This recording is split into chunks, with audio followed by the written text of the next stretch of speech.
किसान साथियों, आज की इस वीडियो में हम आपको लेकर आए हैं डॉक्टर रविशंकर आर्य जी के पास। डॉक्टर रविशंकर आर्य जी प्राकृतिक चिकित्सक हैं और साथ ही वो ऐसे टिप्स आपको देंगे कि जिनसे एक किसान का जीवन कुछ और सरल हो सके, उसे कुछ रोगों से ऐसे मुक्ति मिल सके कि जिसके लिए उसे बाहर नहीं भटकना पड़ेगा। तो किसान साथियों, आइए मिलते हैं डॉक्टर रविशंकर आर्य जी से। नमस्ते डॉक्टर साहब, आपका स्वागत नमस्ते है जी। हमारे चैनल सबल किसान पर। नमस्ते किसान भाइयों। डॉक्टर साहब, आज हम जानना चाहते हैं कि आज एक किसान, भले ही वो प्रकृति के नज़दीक रहता हो, किंतु फिर भी उसने अपने शरीर को बीमारियों का घर बना रखा है। जी तो ऐसी कई बीमारियां हैं जटिल, जो कॉमन हो चुकी हैं। तो उसके बारे में आज हम चाहते हैं कि आप किसान भाइयों का थोड़ा मार्गदर्शन करें और एक दो कोई ऐसी छोटी बीमारियां जो है तो छोटी लेकिन है गंभीर, उनके विषय में कोई ऐसा आप बताएं कि जिससे वो सरलता के साथ उसको हटा सके, बीमारी को अपने जीवन से। जी। नमस्ते किसान भाइयों। मेरा नाम रविशंकर आर्य है और मैं एक प्राकृतिक चिकित्सक। और किसान भाइयों, बीमारी के कारण सिर्फ एक होता है कि जैसे गंदगी शरीर के अंदर रुकती है, जी जो गंदगी शरीर के अंदर रुकी, इसका मतलब बीमारी आपके अंदर हो गई। जब तक हम सफाई, शरीर की सफाई चलती रहती है तो बीमारी भी बाहर निकलती रहती है। जी तो सबसे बड़ा तो कारण यही है कि जब हमारा जो खान पीन है, हमारा जो लाइफ स्टाइल है, जब वो चेंज हो जाता है, वो बदल जी जाता है, तो जी हम बीमारी का, हमारा शरीर बीमारी का घर हो जाता है। जी जी उसके लिए सबसे बढ़िया चीज़ क्या होती है कि हम ऋतुओं के अनुसार, जो हमारी ऋतु हैं उनके अनुसार खाना पीना और पहनना होना चाहिए हमारे। जी जैसे हम क्या करते हैं, आज हमारी सबसे बड़ी कमी क्या है कि जैसे हम कोई भी ऋतु आती है तो हम कपड़े तो बदल लेते हैं लेकिन अपना भोजन नहीं बदलते। जी ये सबसे बड़ा कारण है। जी आज के समय में जो बीमारी है, वो सबसे बड़ी बीमारी जो है, हमारी लाइफ स्टाइल चेंज होने से बीमारी है। तो एक किसान खेतों में खूब पसीना बहाता है, लेकिन फिर भी देखने में आता है कि निरंतर फावड़ा चलाने वाला, मेहनत करने वाला किसान भी आज शुगर जैसी बीमारी से पीड़ित है। तो ये शुगर की बीमारी है क्या और इसका कारण क्या है, किस कारण से ये बीमारी होती है, और एक किसान अपने घर में किस तरह बिना, क्योंकि किसान के पास समय के अभाव होता है, वो महंगे डॉक्टर के पास भी नहीं जा पाता, कई बार परिस्थितियां इस प्रकार की बन जाती हैं।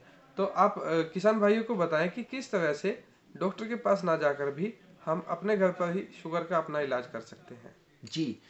आयुर्वेद में जो लिखा हुआ है वो लंघनम परम औषधम। जी जो उपवास, ये वो बहुत बड़ी औषधि है। उपवास ही अपने आप में बहुत बड़ी औषधि है। जी तो एक तो उपवास की तरफ चलना चाहिए हमें। जैसे हम खा रहे हैं तो हम सुबह खा लिया, हमने शाम को खा लिया, फिर हमें शाम को, मतलब सुबह खाया, दोपहर खाया, फिर शाम को खा लिया। हमें एक टाइम का खाना, भोजन को त्याग देना चाहिए। यानी कि शुगर के लिए सबसे महत्वपूर्ण बात जो डॉक्टर साहब बताया कि हमें एक समय उपवास करना चाहिए। उपवास करना चाहिए। फिर जी, उसकी सबसे अच्छी और सबसे अच्छी औषधि है कि आप एक गिलास पानी लीजिए। एक गिलास पानी। एक गिलास पानी, उसमें 2 चम्मच आप जौ डालिए। साबुत जौ। साबुत जौ 2 चम्मच, 2 से 3 चम्मच डालिए एक में। जी। और उसमें 1 चम्मच त्रिफला डाल दीजिए। त्रिफला पाउडर। त्रिफला पाउडर जी जी उसको डाल के और सवेरे उसको खाली पेट ले लिया जी बस। तो उससे आपकी जो, आपने देखा जो शुगर के कॉम्प्लिकेशन है कि आपके आंखों में हैवीनेस है, आपको चक्कर आ रहे हैं, तो वो धीरे धीरे धीरे कम होते रहते हैं। जी और उसमें क्या, आपने जो भोजन है, भोजन को चेंज करना सबसे बड़ी औषधि भोजन है। जी भोजन को चेंज करने में, भोजन में ये देखना कि आपको नेचर के नज़दीक जाना है, प्रकृति के नज़दीक जाना है। तो प्रकृति के नज़दीक से क्या होता है कि जो आपकी रसोई में बना हुआ है उसको आप 50% कम कर दो। जी आप 50% उसको कम कर दो। जो प्रकृति हमें दे रही है, सीधे प्रकृति से आ रहा है, जी आप उसको लेना चालू कर दें जी बस। तो आप देखोगे कि आप स्टेप बाय स्टेप, दिनों दिन आप अपने आप स्वस्थ होते चले जाएंगे। जी। आपको किसी भी औषधि की आवश्यकता नहीं पड़ेगी। बहुत अच्छी जानकारी आपने दी है डॉक्टर साहब। साथ ही मैं एक चीज़ और जानना चाहता हूँ डॉक्टर साहब। जी आजकल किसानों में, किसान परिवारों में भी गैस और बीपी, ये दो कॉमन समस्या है।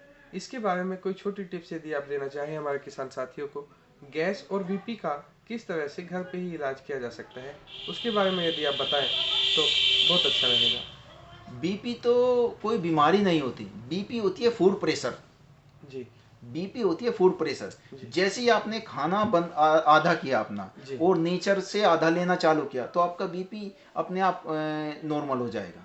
अच्छा, मतलब जैसे आप कह रहे हैं कि उपवास से ही वो कंट्रोल हो जाएगा। कंट्रोल हो जाता है। यानी कि 2 समय यदि भोजन करता है व्यक्ति या 3 समय भोजन करता है तो एक समय का उसे छोड़ देना चाहिए। एक समय का कर देना चाहिए। तो वो जो जिसको बीपी है, जिसके हाई ब्लड प्रेशर है, उसको करना चाहिए कि उसको एक टाइम भोजन करना चाहिए। बाकी उसको फल हैं या कच्ची सब्जियां उस पे रहना चाहिए, उपवास पे रहना चाहिए।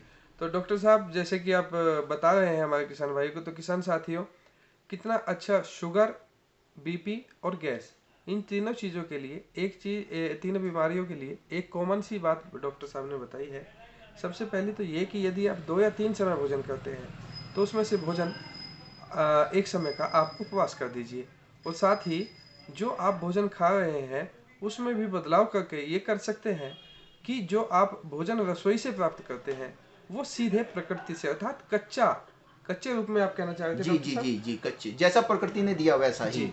तो कच्चा भी आप भोजन, मतलब फल सब्जी और सलाद आदि का जितना भी आप प्रतिशत बढ़ाएंगे उतनी जल्दी आपकी बीमारी कंट्रोल में आएगी। कंट्रोल में। तो डॉक्टर साहब, आपने बहुत अच्छी जानकारी हमारे किसान भाइयों को दी, इसके लिए हम आपका बहुत बहुत धन्यवाद करते हैं, और हम भविष्य में भी प्रयास करेंगे कि जल्दी ही हम आपके पास दोबारा आएँ और किसान साथियों को हमारे मार्गदर्शन करें।